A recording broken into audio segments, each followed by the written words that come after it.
L'Italie et le Danemark se qualifient pour les quarts de finale de l'Euro, l'avant-match du choc Belgique-Portugal, le mercato en Ligue 1 avec Marseille qui vise 2 joueurs de la Roma. Voilà les titres du journal de Made in Foot.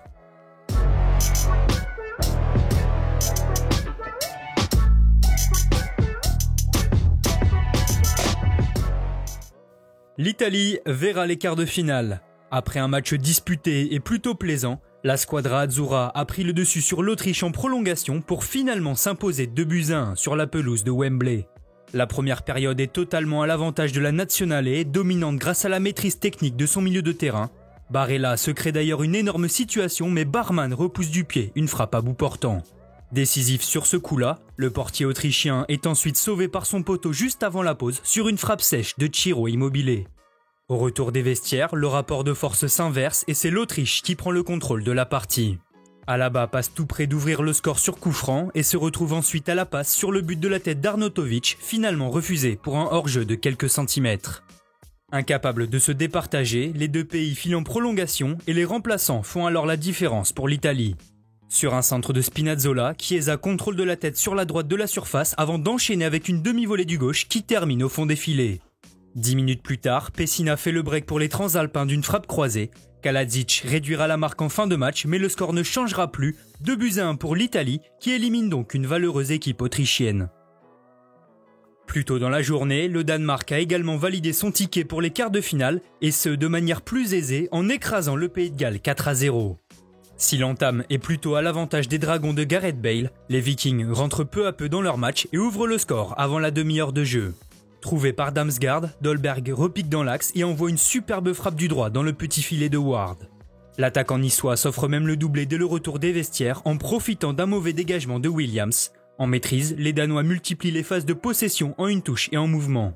Maele vient d'ailleurs conclure l'une d'entre elles en toute fin de match avant de voir Braithwaite sceller le succès 4-0 des siens au bout du temps additionnel. Ces huitièmes de finale se poursuivent aujourd'hui avec notamment Pays-Bas-République tchèque dont le vainqueur ira défier le Danemark. Auteurs d'un parfait 3/3 en poule, les Oranges veulent poursuivre leur série et pourront une nouvelle fois compter sur leurs armes offensives telles que Memphis et Wijnaldum. En face, les hommes de Debourg devront par ailleurs se méfier de Patrick Schick qui comptabilise 3 buts dans la compétition. La dernière confrontation entre les deux nations à l'Euro remonte à 2004 au Portugal lorsque les Tchèques l'avaient emporté 3-2 au terme d'un match fou. La Puskás Arena accouchera-t-elle d'une nouvelle rencontre mémorable? Début de réponse à 18h. Enfin, le choc de la journée opposera la Belgique au Portugal, une finale avant l'heure comme l'a décrété le sélectionneur lusitanien Fernando Santos. Sorti du groupe de la mort grâce au système de meilleur troisième, la Seleção devrait de nouveau s'appuyer sur Renato Sanchez et Moutinho qui avaient donné plus d'allant au jeu face à la France.